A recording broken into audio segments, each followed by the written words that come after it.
Good morning, everyone. Welcome to today's morning session. I'm Assoc Rojana Atishatasgun. I'm the NC for this session. And as you already know, the theme of the International Research Webinar 2020 is exploring the changing frontiers of ELT research. And the topic of this session is how to make sense of language test scores from assessment data to decisions. Now, let me tell you briefly about the presenter. Dr. Shin is Associate Professor in the Department of Second Language Studies at Indiana University, Bloomington, USA. His research interests include language assessment, second language acquisition, and multilingualism. Dr. Shin has numerous publications in top international journals and has given presentations at both regional and international conferences. Ladies and gentlemen, without further ado, please join me in welcoming Associate Professor Dr. Shin. Okay, สวัสดีครับ Hello everyone. Thank you Ajahn Bank for the warm welcome and introductions. Let me share my screen first.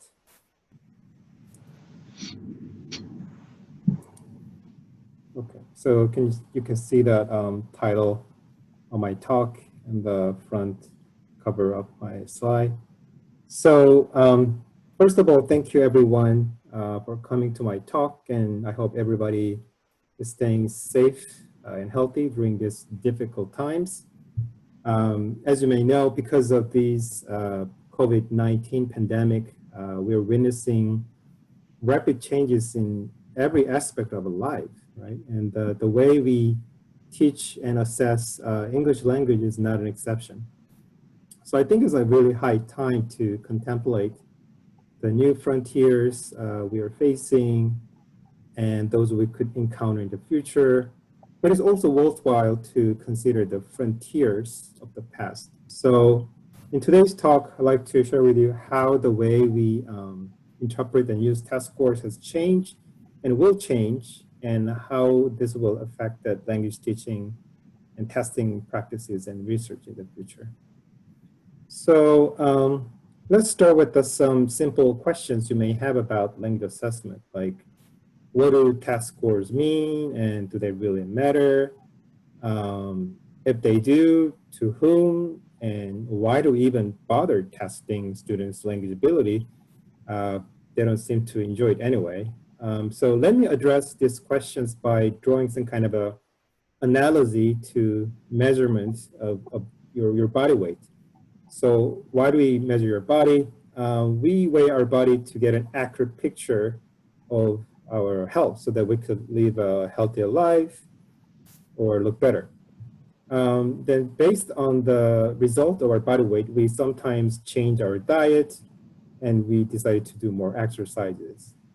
Believe it or not, measuring your body weight can lead to very high-stake decisions too.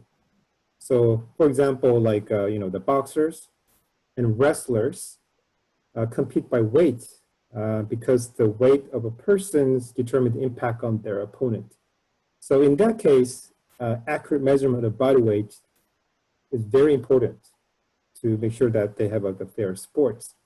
So we do the same thing for language assessment. We assess language proficiency or skills, abilities to make some informed high or low stake decisions about our students, essentially to improve their learning.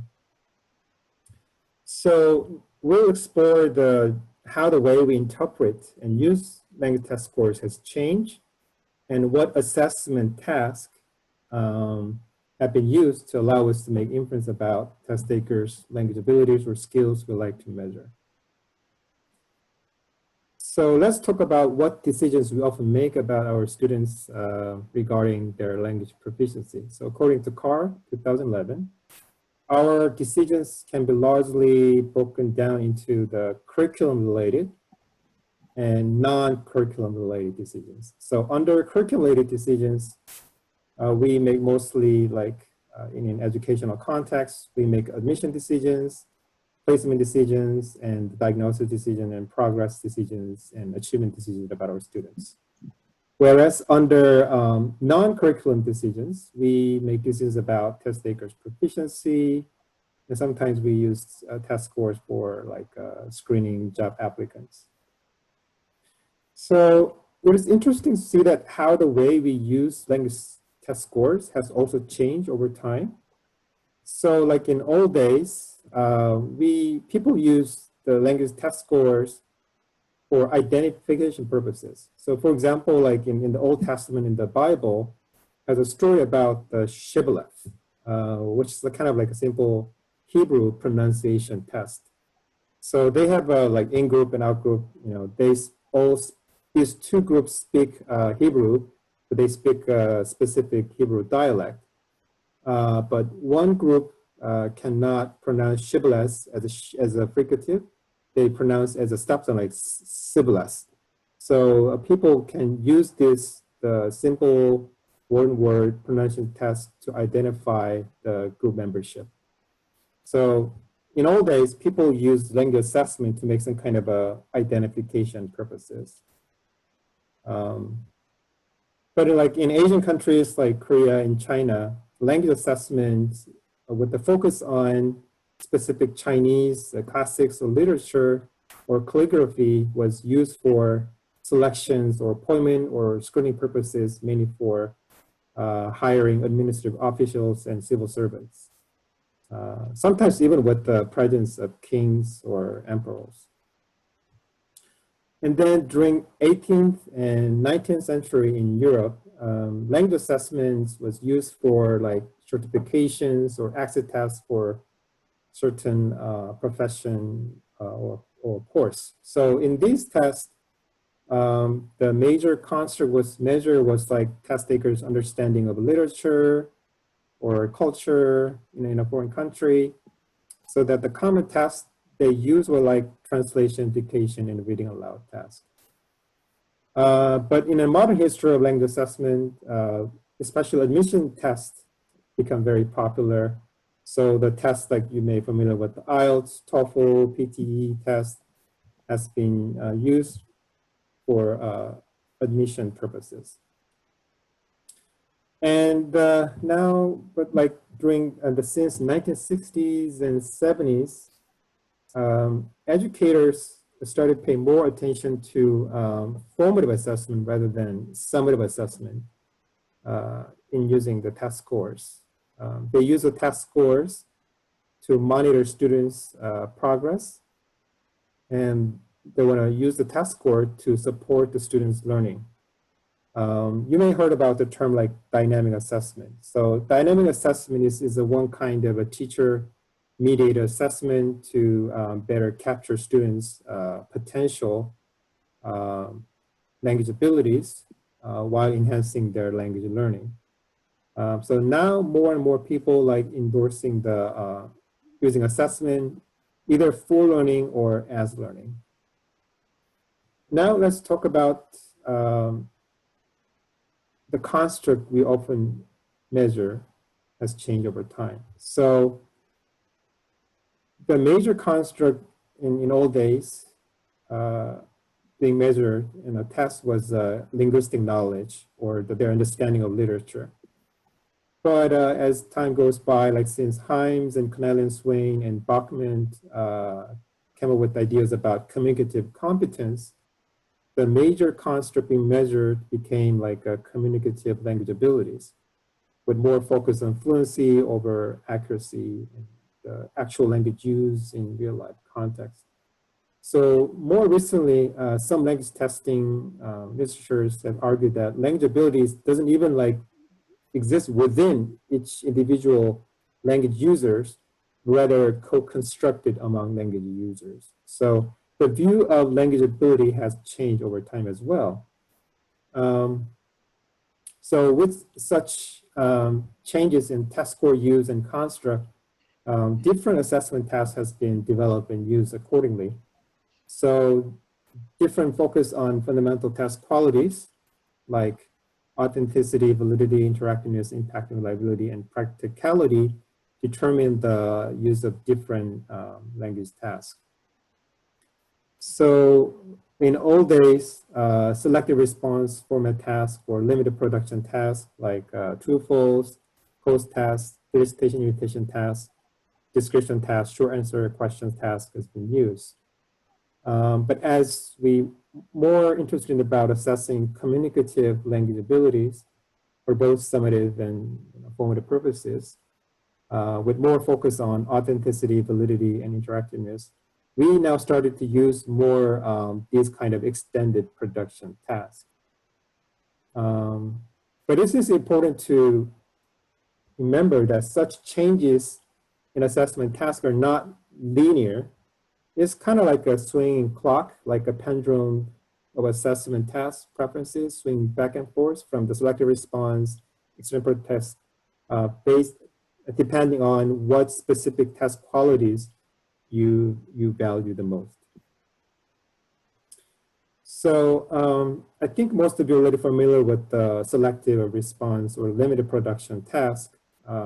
Today I will focus more on reviewing the authentic and learning and communicative-oriented language assessment task based on the previous language assessment research and my own research.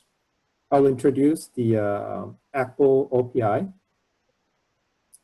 and some theoretical and some practical issues in the paired and group oral test, and the listening test using accented and unscripted text, and integrated language assessments such as reading to speak, reading to write, listening to speak, and listening to write, and also like more learner-oriented language assessment tool like self-assessment e-portfolio. So I'll talk about these tasks in more detail today. And then I will also review of emerging integrated language assessment like at-home language proficiency tests. So because of the coronavirus outbreak, the existing language tests, which was administered in the testing center, is discontinued. So a lot of tests now administered at home, and there are several tests taken at home, but I will focus on these three tests. OPIC, which is computerized OPI, DET, stands for Duolingo English Test, and the TOEFL IBT special home editions. And people also getting a lot of interested in the automatic essay evaluations. So I'll talk about what principles people use to construct automated essay scoring systems. So now let's talk about the ACFL oral proficiency test. ACFL stands for the American Council on the Teaching of Foreign Languages. So this is like a face-to-face oral interview. Can be done in person or over the phone, but it's a standardized global assessment of oral proficiency. It's not structured interview, which means that you don't really follow the script, but it's a semi-structured interview. So there are some guidelines you should follow, but you don't ask the same question to all the test takers. But you have to be certified interviewer to do so. And in this test, there are 4 major levels: novice, intermediate, advanced, and superior. And from novice to advanced, there are 3 sublevels like low, mid, high. And there are 4 major criteria used to assess the speech samples: the functions and social context, and specific content areas, and accuracy, and the oral text type. So these are the 4 major criteria when they determine the test scores. So as you can see that this is the 4 major levels you could get from this ACFL OPI. And these are the tasks and functions typify each level. And these are the contexts. So as you can see that at the low level, novice level, we more focus on the informal settings. But as the proficient level increase, now the speakers can speak in both formal and informal settings. And then obviously accuracy will increase as the level increase. And then regarding the text type, at the novice level, they usually produce at the word level, phrase level, intermediate at the sentence level, advanced at discourse level, paragraph level, and the superior at the extended discourse level. So it looks quite complicated, but the proficiency levels is simply about what tasks to be performed, in what conditions, and how well. But that determines the level of proficiencies in FOPI. So in OPI, the interviewer should follow these 4 distinctive stages. So at the warm-up level, the interviewer is trying to make the interviewees at ease and asking some easy questions. And then they ask some of the, so these sample questions like, do you live in a house or apartment? Tell me about where you live. Tell me about your favorite room in your house. And then depending on how well interviewee respond to these sample level check questions, they may ask for the harder questions. That's the stage of the probing. And then they determine on the level of the proficiency or proficiency level of the speakers. And then they wind down, they close the interview. It takes about usually like 30 to 40 minutes. So OPI is like, good illustrations, oral tests. But it has some limitations, obviously, because there are power relationship between the examining interlocutors, right? Because the interviewers is always ask the questions, and the interviewee, examinee, respond to the questions. So the interlocutors always hold the floor, so that the limited style and function of speech is always elicited. So it doesn't really cover the wide range of style and functions we like to measure. So people now start to endorse this kind of a paired or group oral test, because this is more aligned with the classroom practice in the communicative language teaching. So it could also bring about some positive watchability effect, and also cost effective and time efficient, because you could test the 2 or 3 or 4 students at the same time. And then also, it could enhance some task authenticity and the learner autonomy as well. But the paired or group oral assessment can provide some challenges related to some interlocutor variability that are not really present in the face-to-face oral interviews, because the peers or partners in the paired or the group oral test do not working off the scripts. So may come to the exam with variations in language proficiency level or familiarity, personality, or gender. These all factors affect their performance. So familiarity, so if you're familiar with the, partner, you may feel more comfortable, perform better. But if you pair with the group with a stranger, you feel, uncomfortable, and then you may, underperform on the task, right? And personality obviously matter. If you're really outspoken, outgoing, extroverted, you may sound fluent, but you're introverted. Raters might feel that you don't really contribute to conversations, so you may get a lower scores.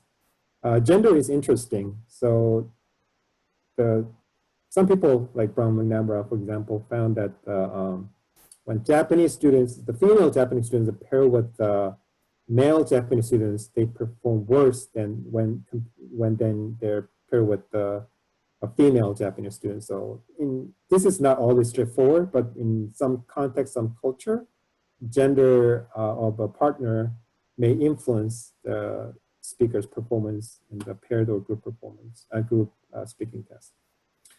We're always concerned about the proficiency level of the partners, right? So some researchers argue that, well, it doesn't really affect the scores, but including me and the Washita found that the low-level students, when paired with the high-level students, they have some kind of a scaffolding, or they have some emotional support, whatever. They tend to perform better in the paired testing context than in the individual test. Some other researchers also argue that even high-level students perform better when they're paired with the low-level students, because they may like more confident. I don't know what's really going on, but sometimes like even high-level students, when they're paired with the low-level student, they tend to perform better than in their individual speaking test. But then the problem, the problem is that, you know, all this like different factors affecting the student's performance, we have to be very careful about selecting the partners in the paired or the group oral test. So I thought about it would be kind of a good idea to try the dating app or choosing their own partners depending on their preferences or their backgrounds. So, you know, they can be matched based on their background information, so they feel more comfortable when they communicate with the partners in the speaking test. But that's kind of options we can think about too.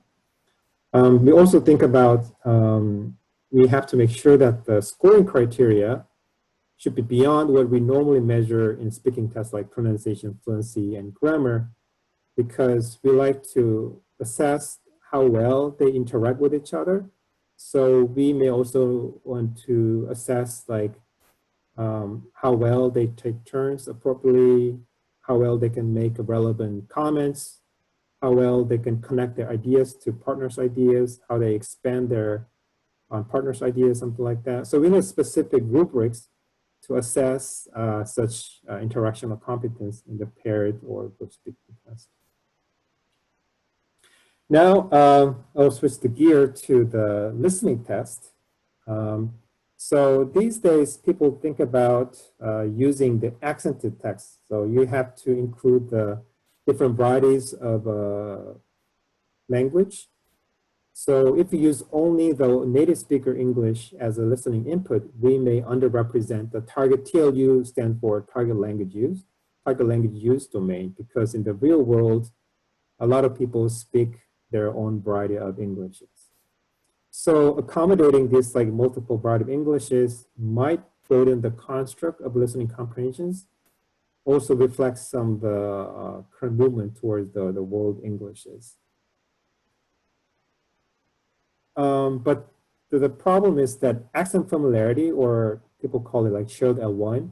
So if the speaker and the listener share the same first language, and the listener might be familiar with the speaker's accent, so they may perform better than those who do not, right? So they may be serious threats to the validity. So we have to make sure that accent familiarity may introduce unwanted variance in the test scores. So I did a study on this issue. I talked about this research 2 years ago in the conference. So we found that when speakers were carefully vetted for being roughly equally intelligible among native speakers, native listeners, the shared L1 effect was pretty minor. It exists only for some detail-related oriented items.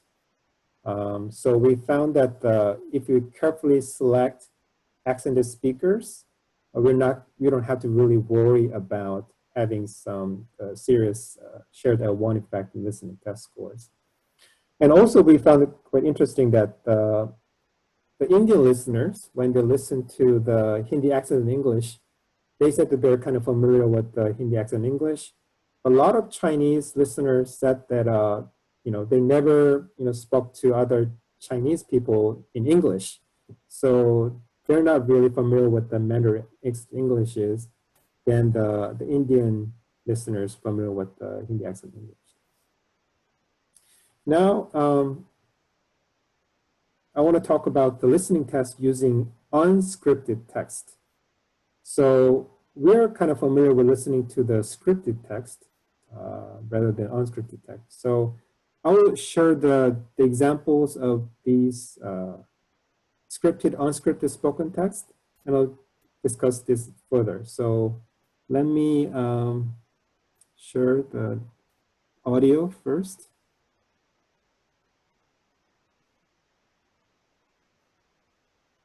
let's start with the unscripted text first. I mean, just like socialization itself, it's important to our own lives. It kind of holds the same importance to understanding all of sociology, or kind of the rest of sociology. Socialization, you know, is key to who you are in very important ways, and it's sort of like the foundation of most of the rest of the discipline. So socialization, the process by which individuals internalize the values, beliefs, and norms of a given society and learn to function as members of that society. In other words, instead of values, beliefs, and norms, you can just read culture there. It's how you go from, well, you know, a baby that doesn't know much of anything at all to who you are today. And you know lots of things. Okay, so now let's let me share with the scripted one.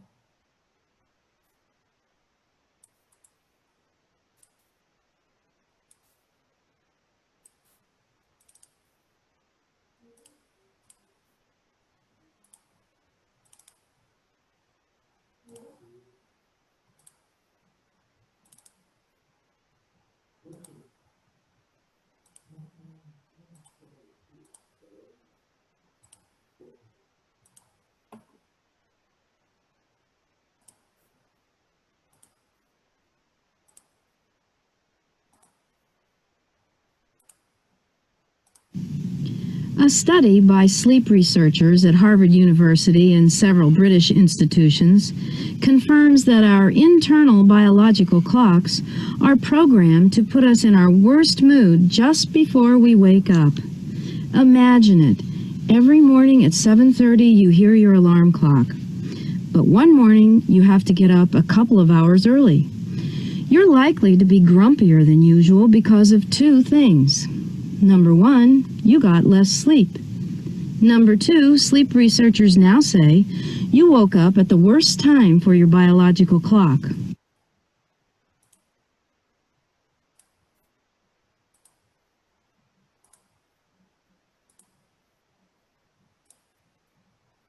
Okay, so can you hear me?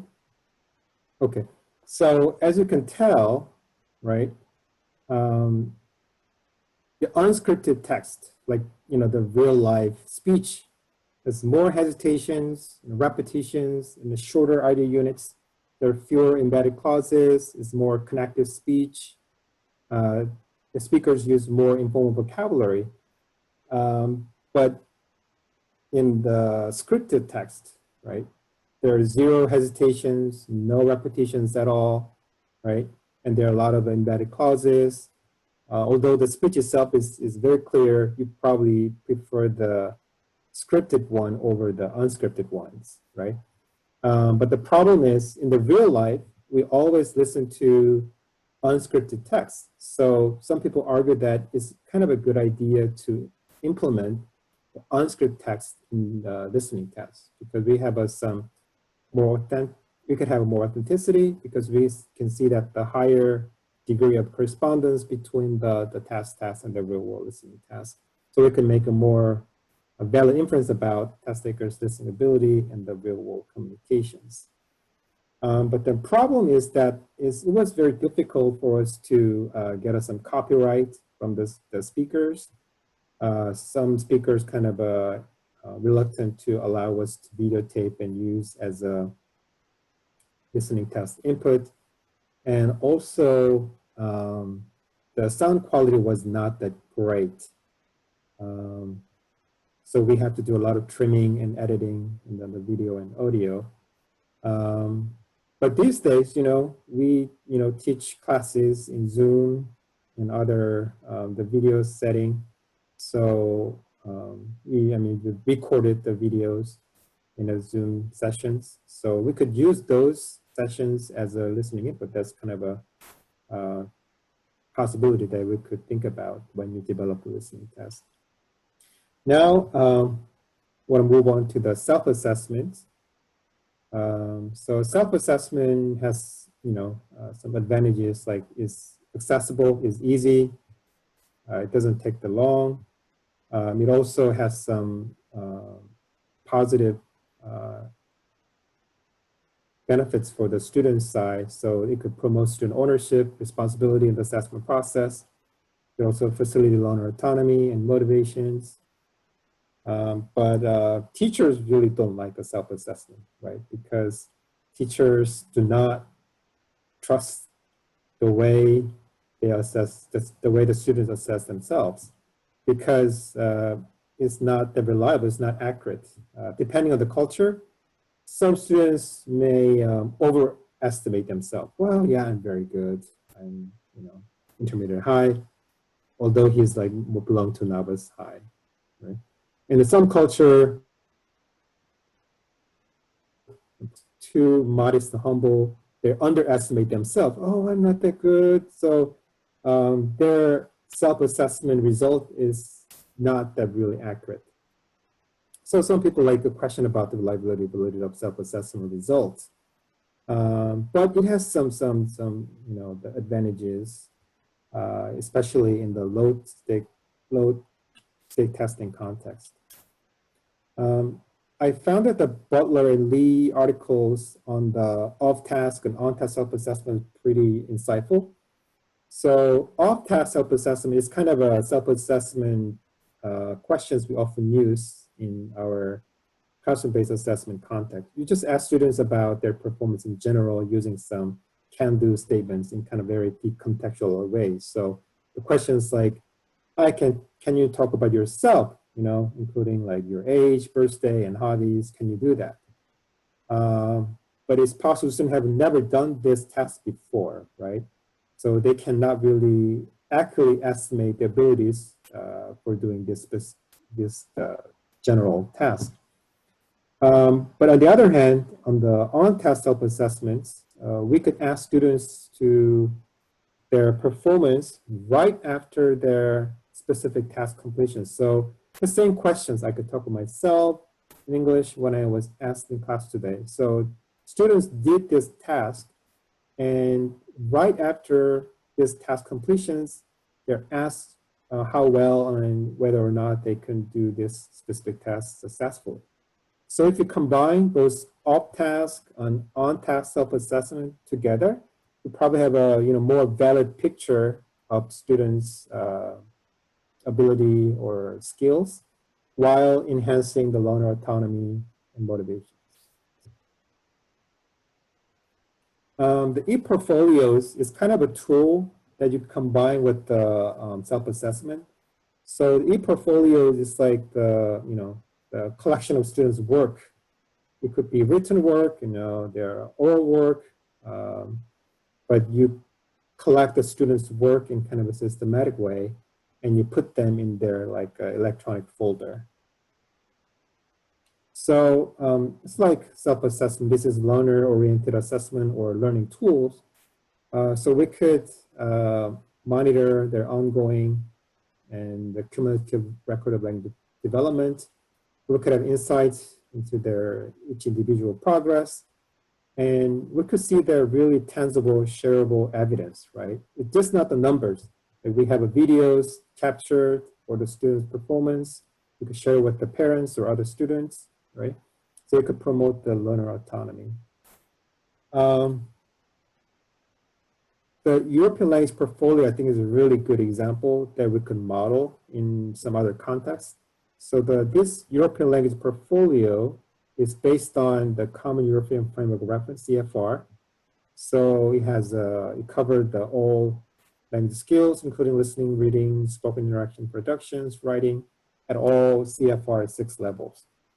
And it has two main functions this portfolio format serve. It has pedagogical and reporting functions.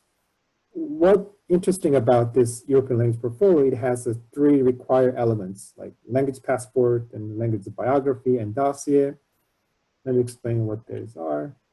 So in language passport, it's like the real passport you carry when you go to the foreign countries, right?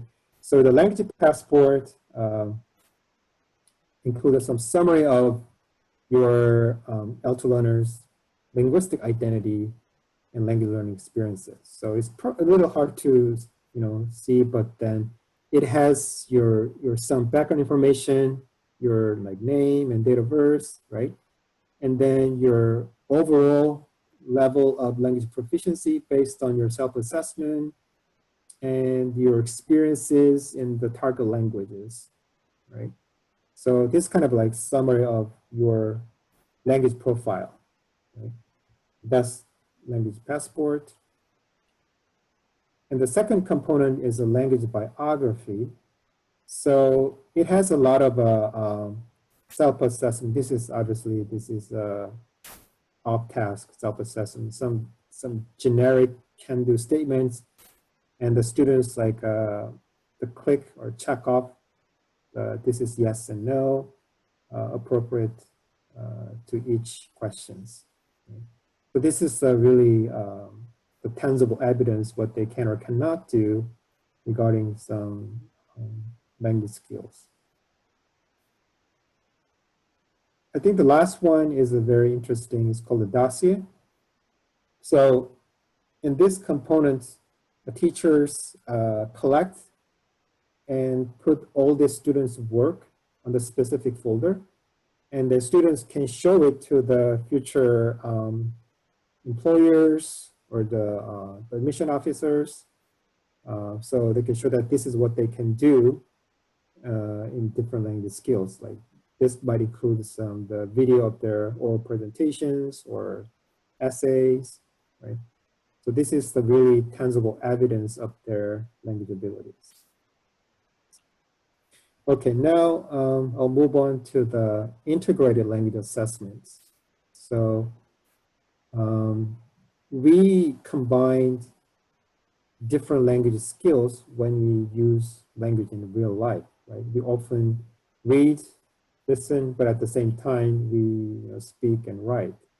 So people argue that if you combine different language skills in a language task, you can enhance authenticity, because that's, especially in academic context, this is what we do, right? We do not write to the single prompt, right? We read different sources, we combine them, and you synthesize those information you read from the source text to your writings. And also the integrated tasks are now getting really popular in many high-stake testing, like a subject exam in California, and TOEFL IBT, Canadian English Language Assessment, have this kind of integrated reading to write task. And also the benefit of using the reading to write task, you could level the playing field by using familiar and sufficient context, which minimize some topic effect for the test takers. So think about writing or responding to the specific prompt. If you're familiar with the specific prompt, you're familiar with the topic, you may write better than those who are not, right?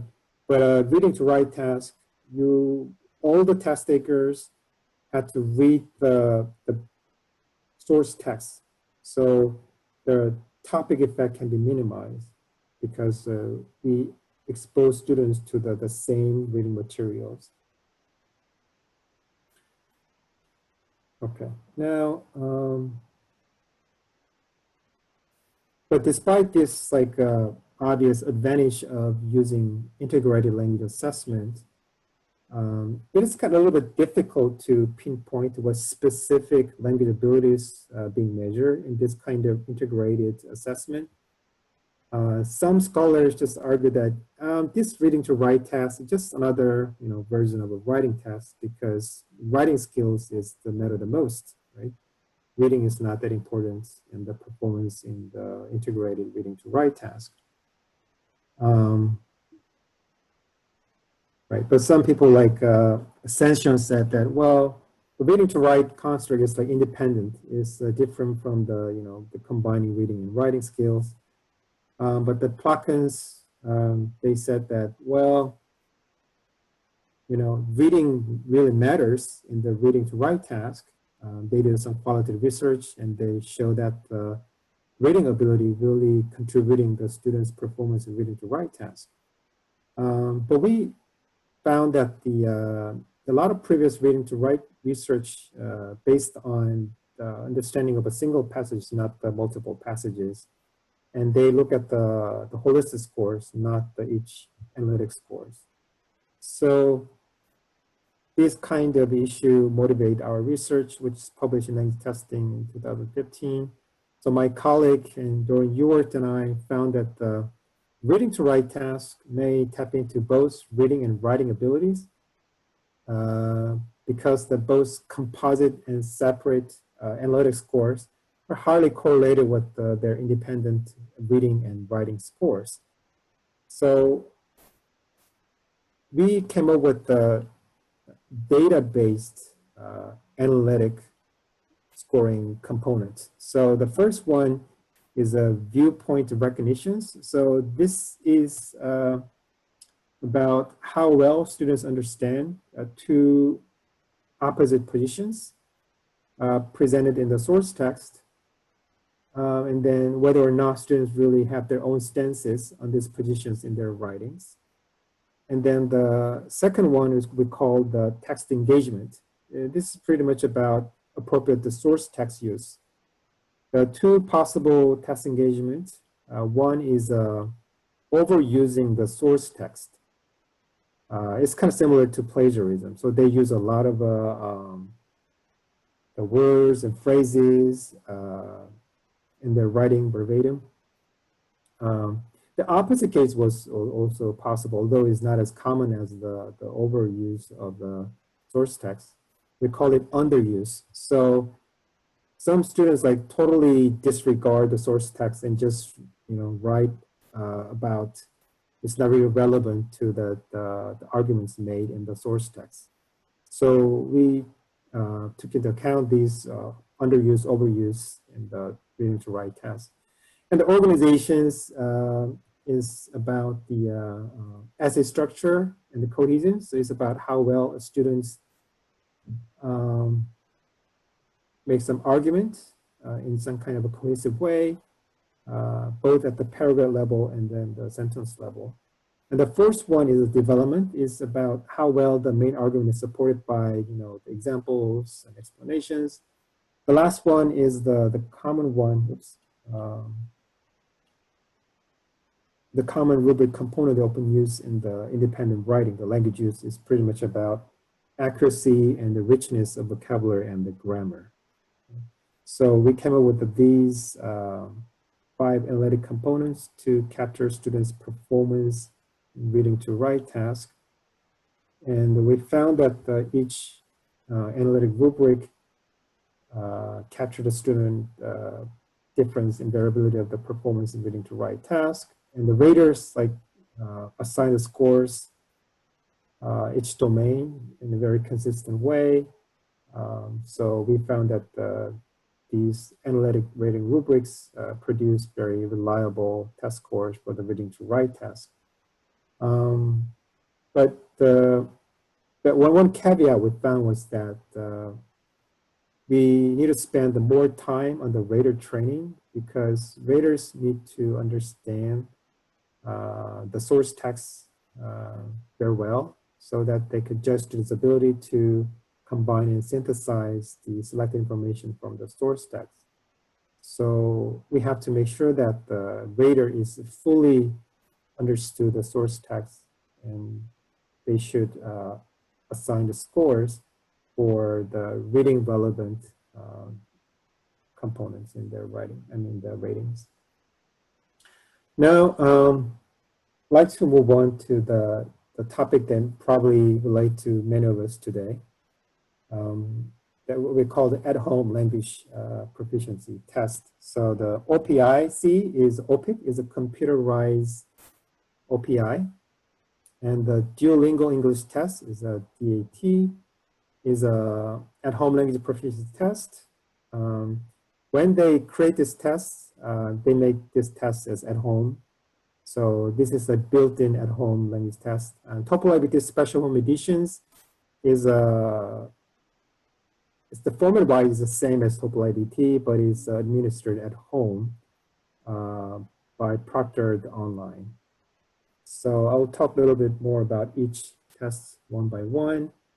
So the OPIC, this is computerized OPI, is quite similar to traditional face-to-face OPI. But the biggest difference lies in the way the student's speaking level is probed during the interview. So in this OPIC, you just sit on the computer and put your headset and start answering background survey here. So that is the step one. And in the background survey, you respond to what your favorite activities are. This is all the multiple choice or yes, no questions. So based on this background survey, you receive the questions relevant to what you like to do, what's your specific background information. And then step two is a self-assessment. This is a off-task self-assessment. This is directly coming from the ACFL proficiency guidelines. So this is like candidate statements. And these results determine the following the interview questions, which is step 4. So once you complete the self-assessment, you move on to the step 3, which is setup. So you click on this plate icon, and then the icon speak like a human, tell me about yourself. And then you respond to these questions and you start recording. And then you could play recording to make sure that your response is recorded, right? And then the step 4 is like you start the actual test. So that the actual test, you communicate with this avatar. This avatar speak to ask the questions based on your response to the background survey and self-assessment. It takes about 20 to 40 minutes to complete this task, depending on your proficiency levels, which was determined by the self-assessment here as a step 2. So it probably take longer if you turn out to be the advanced level speaker. So who proctored this test? So before the COVID-19 outbreak, the proctoring was done by some local proctoring service providers, like usually the institutions or schools like that. So they have full responsibility to proctor the test.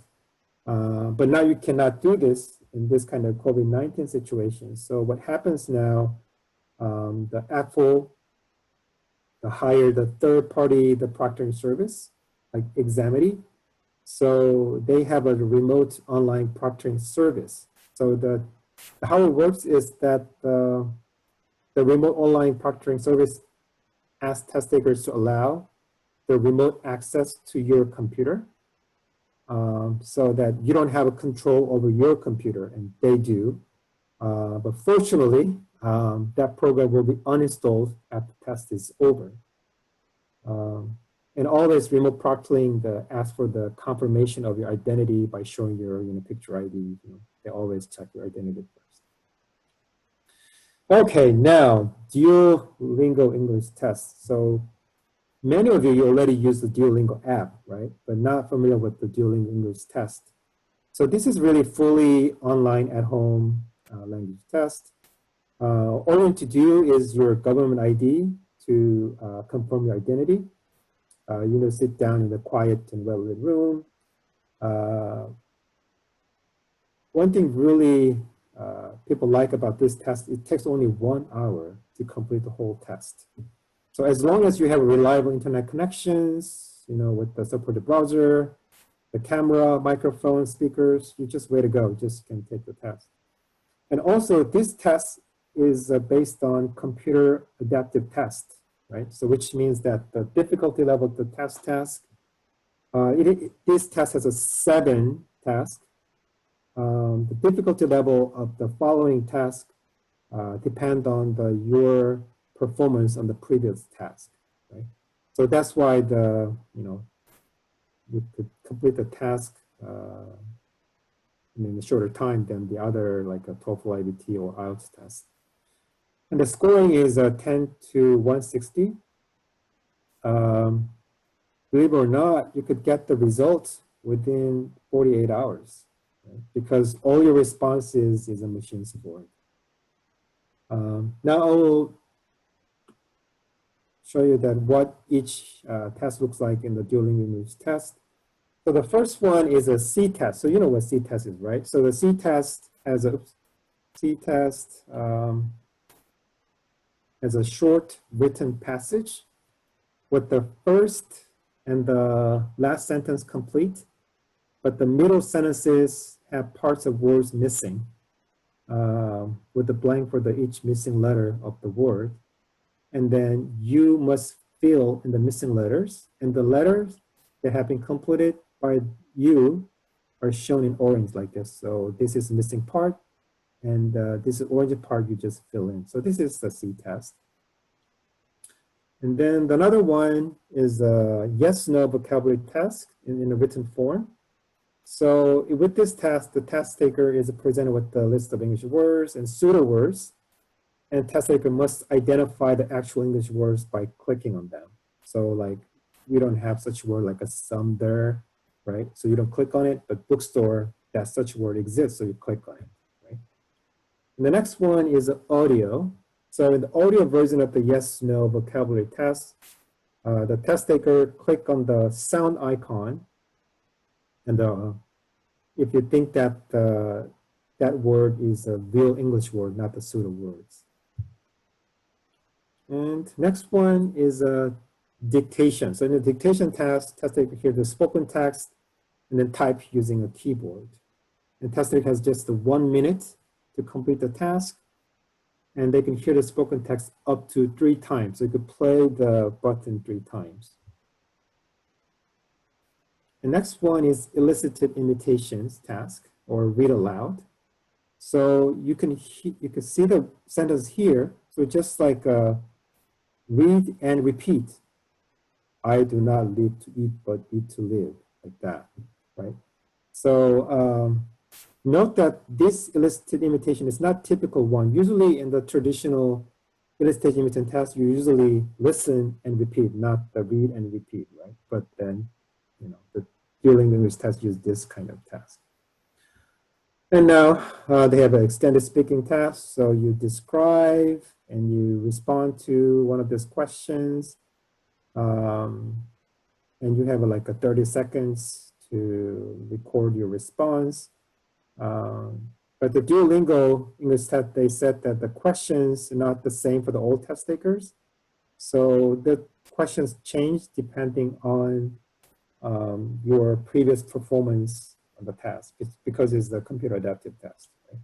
And we have extended writing, you have picture descriptions, and then you respond to the prompt, right? But you only write only 50 words, so that the length of the response is very, very short. So this is like the 7 Duolingo English tests you encounter.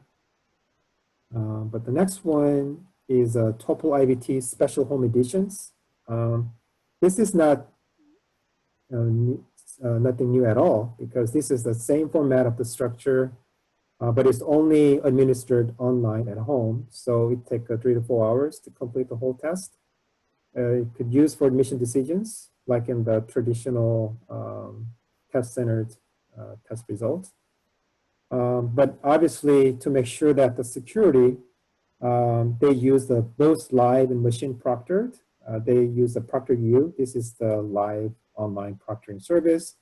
And they also use Examity, which is the AI-based online proctoring service system.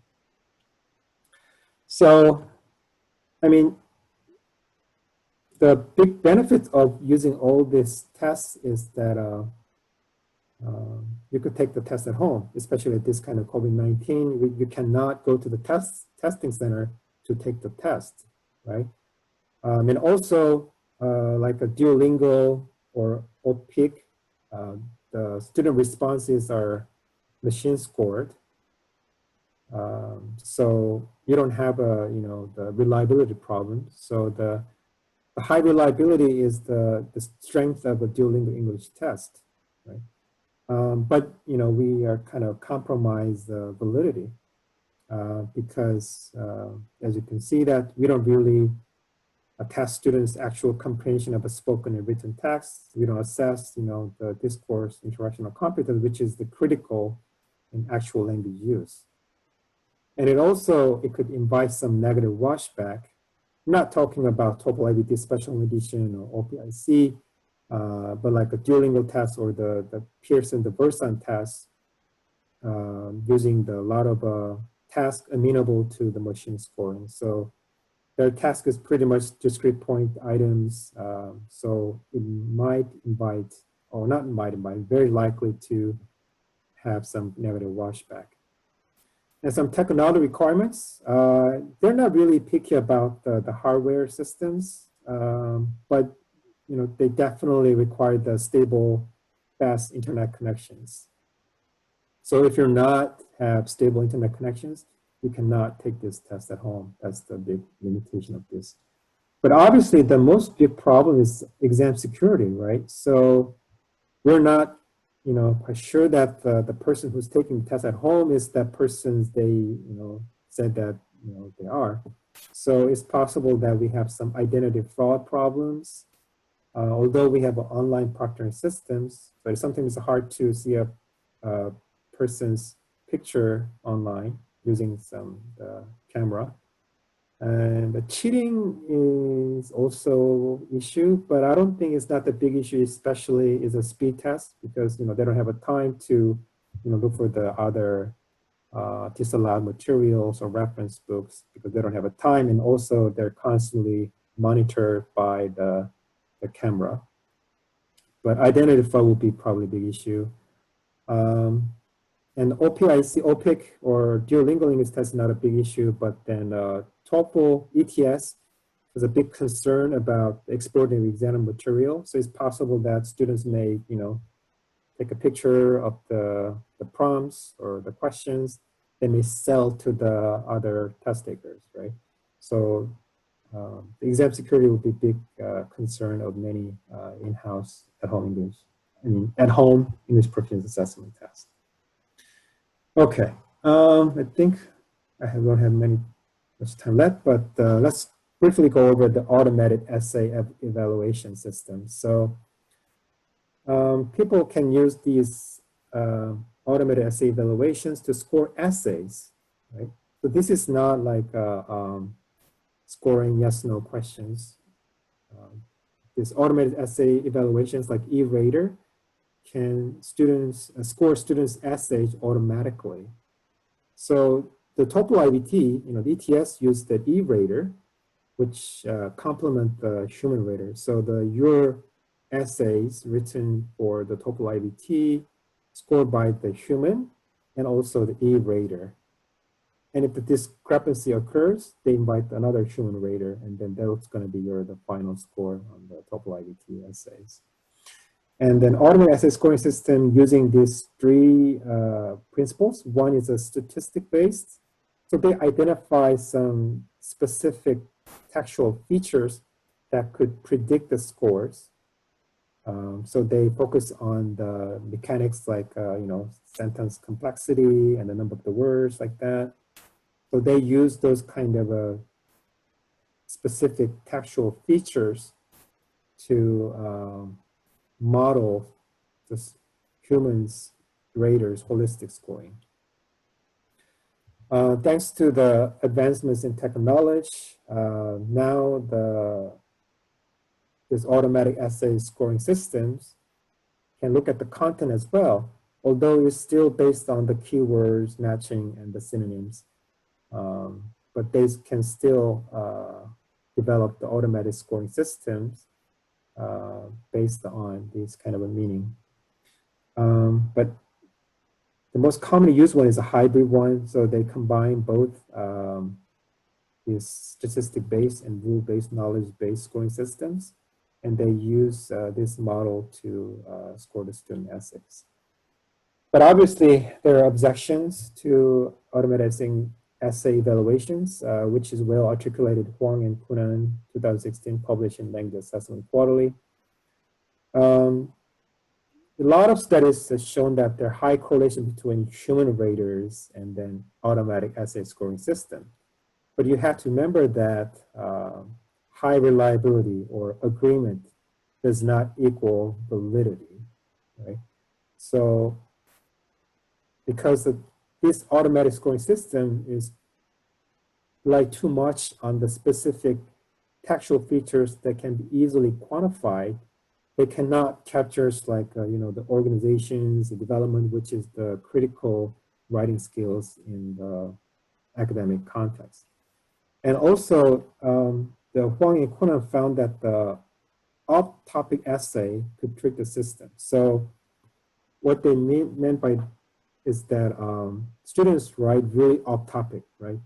Their writing is not really relevant to the prompt, but they can still really get the high scores. So which means that this automatic essay scoring system still cannot measure the content in a reliable manner. Okay, now the final talk is about the way that we interpret the language test scores. So no matter how fancy tests you may have, if you cannot interpret the test scores in a valid way, the score is just the numbers, right? So it's very important to understand how we interpret the language test scores. So there are two different ways to interpret the test scores, which is the NRT and CRT. In a CRT, attendance setting method is pretty critical. So I'll briefly mention about the different student setting method. Okay. So this is my favorite poem by the Kim Chun-soo. It's called The Flower. So we could, read this later, but this poem reminds us of the importance of, meaningful people, right? So this is the same for the language test scores, right? Before we assign any value to the test scores, the score themselves is nothing but numbers, right? So it's very important to interpret the test scores in a valid way. So the first type of score interpretation is a norm reference testing. So we interpret the test scores by comparing student scores, those of other students who took the same test in the percentile terms. So look at this. So each figure represents the number of students, and this particular students belong to the 5th percentile, right? So this is the relative standing, right? So we interpret the test scores in terms of the where that particular score stands in comparison with how well others perform on the same test. But CRT, or criterion reference testing, is comparing student performance to the predetermined standard criterion. So the same score, 50th percentile in NRT, right, is above the cut score. So he passed, he's certified, right? So in the criterion reference testing, setting the appropriate cut score is very critical, right? Without having a appropriate cut score, it's very difficult to interpret the criterion reference test scores. So I'll talk briefly about what are different methods to set the cut score. So first one is a test center method. So we invite a group of experts, we call the panelists, right? And then we ask them to make judgments about the probability level of the performance that marginally proficient test takers will exhibit on the test item. So marginally proficient test takers, we call it the borderline test takers. And there are two different test center methods. One is angle method. The other one is a bookmark method. And angle method is the most common standard setting method. So what they do, what the panelists do in the angle method, they judge how difficult each item is in the test to determine the cutoff score. So each judge asked to estimate the probability. So probability means like 0% to the 100%, right? That the hypothetical borderline or minimally proficient test taker answering that item correctly. So I'll show you how to do this in the following example here. So we have 10 items here, right? And let us say we invite the 5 judges. So each judge have a good definition. I mean, first of all, they agree on the definition of a borderline student, right? And then they imagine the borderline students, and they have to estimate the probability of that borderline student getting item correct. So judge 1 think that, well, it's 90%, right? Judge 2, 90%. Judge 4, 85, judge 5, 90%. And the mean of all this across 5 judges, so item difficulty is 90%, right? So the same thing for the rest of the 9 items, right? So that's the mean of probability across the 5 judges for each item. And the cutoff is simply the mean of these, right? So 52. So let us say we do some standard setting using the angle method. The cutoff is 52. So if someone score above 52, we say, yeah, you're the B2. So that's how we come up with the angle and come up with the cutoff score using the angle method. But another one is a bookmark method. The limitation of angle method is like the probability of the item correct by borderline students. It's just based on the imagination of each panelist, right? So, but in the bookmark method, they provide what they call the ordered item booklet. So they order the items depending on the item difficulty, right? Is from the IRT model. So from the easiest to the most difficult items, right? So they don't have to really calculate the probability of getting item correct of borderline students. All they have to do is just place the bookmark between each item. So I think the B2 students probably, the borderline B2 students, right, can answer these easy items, but not these items. So they place the bookmark between each item, and then each panelist put the different bookmark, right? And their disagreement was found. They do additional rounding until they agree on the specific cut point. Right? So this is how you perform the bookmark method to come up with the cutoff points. Examiner center method is a little bit easier than test center method. So you don't usually look at the test items at all. So all you have to do is like you come up with the typical students that belong to each level or borderline students. Right? For the contrasting group method, you select the 2 groups of test takers. One group considered to be above the relevant standard scale, the other considered below the standard, right? And then cut score is like kind of the median between these 2 groups of students. The borderline group method is a more common method to determine the cutoff. So the judges identify the borderline test takers. This is not based on their test scores. It's based on their previous experience with the specific students, right? So you identify this borderline group of students, and then you can identify their test scores, and then median of this the group of borderline students is going to be the cutoff scores. So there are 2 different types of standard setting method. One is a test center method, the other one is examiner centered method. Researchers usually endorsed using the multiple standard setting method. So you should use both test center method and examining center method. But in a classroom-based context, if you cannot do multiple rounds of the panelist conversations, but if the teacher is familiar with who the borderline students are, I would recommend the borderline group method to decide on the cut points of your classroom-based assessment or in-house language test assessment. Okay, so now let's wrap up my talk today by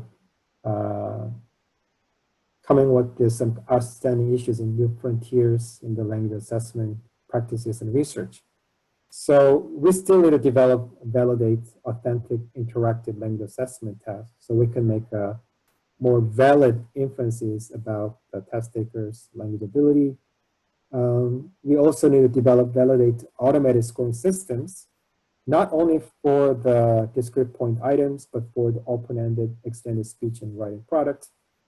But last but not least, we have to make sure that the test scores are useful and meaningful for the many test score users, including teachers and students and parents.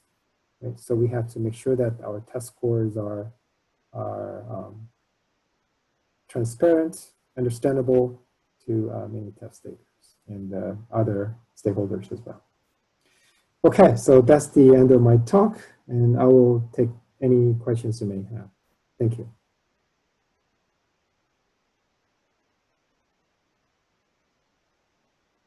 I can't hear Ajahn Bank.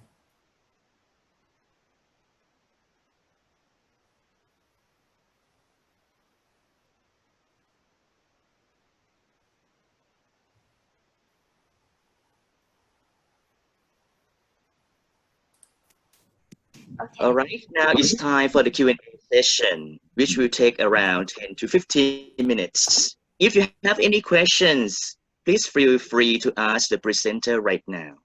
Thank you.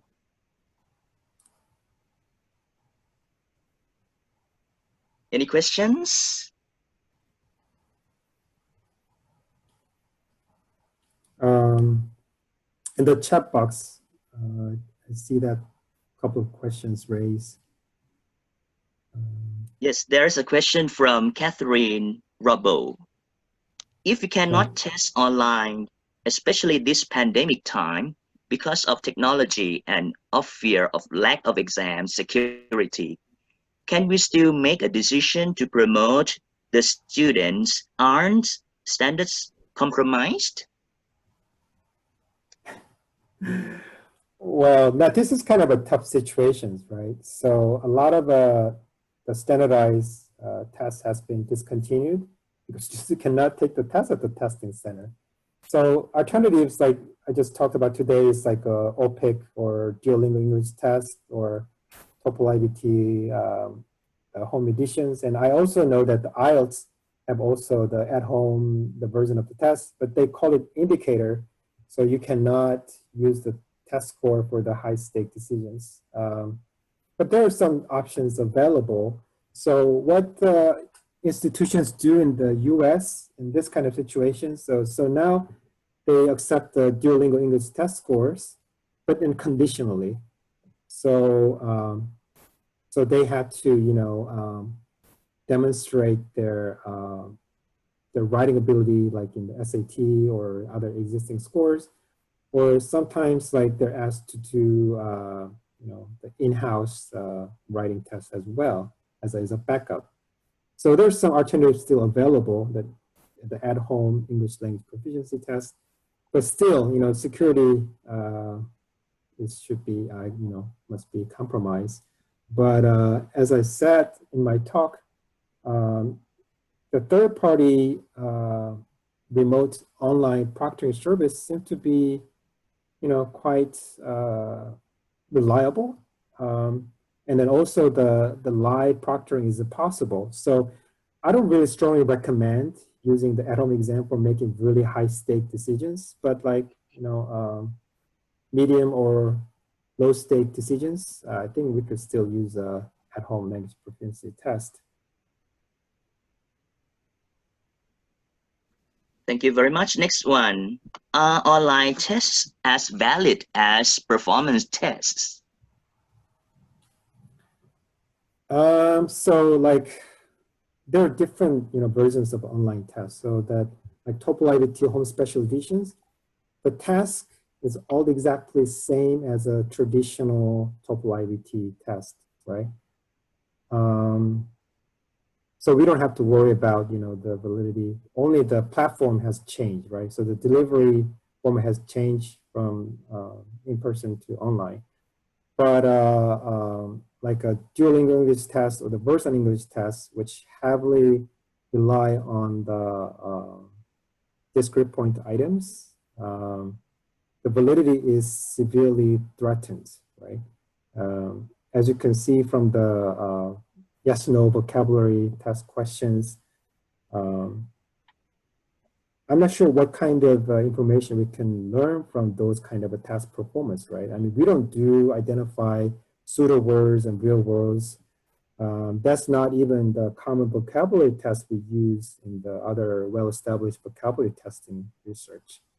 So we have to think about at what cost we compromise by using the at-home English proficiency test. I mean, you could get the instant scores. It costs only about $49 to take the test. But the inference we make about these test scores, I think, is pretty limited. So I still have a serious concern for the validity of those kind of online tests. All right, thank you very much. Moving on to the next question by Ajahn Wuttipong, Dr. Wuttipong. For achievement tests of an ESP course, we have long used norm reference tests, but if we would like to change to the criterion reference tests, what considerations should we take into consideration in terms of the content of the tests and raters? Right. I mean, theoretically, we could use both test scores, right? NRT and CRT, norm reference testing and criterion reference testing. And calculating norm reference testing is pretty easy and straightforward, right? You just align students from the lowest to highest and just calculate the percentile score for each raw score. So that's pretty easy and simple.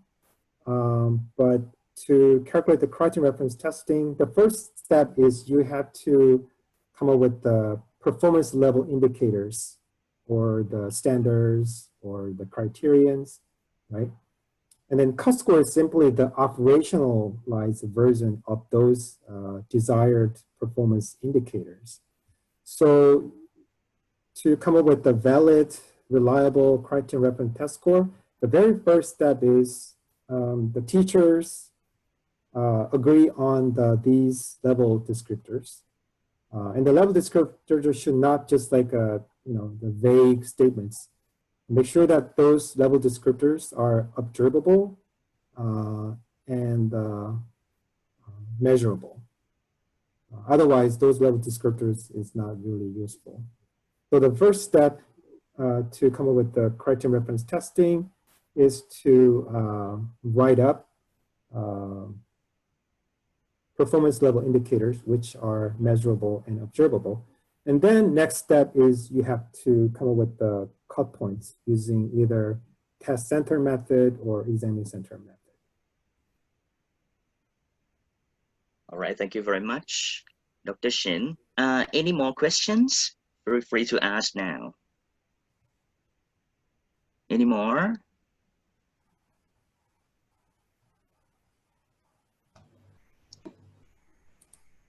I think I saw Patricia raised her hand earlier. So Patricia, you could unmute your microphone if you want to ask Dr. Shin a question.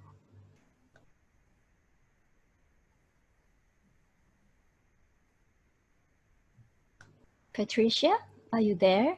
Hello? I think her question was good morning. Okay, Well, it's not good morning here. It's 12:25 p.m. So I'm performing against my biological clock. Oh. So it should be good math for me.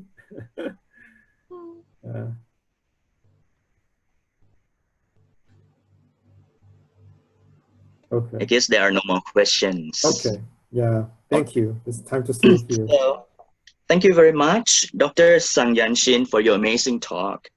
Also, I would like to thank everyone for joining this session.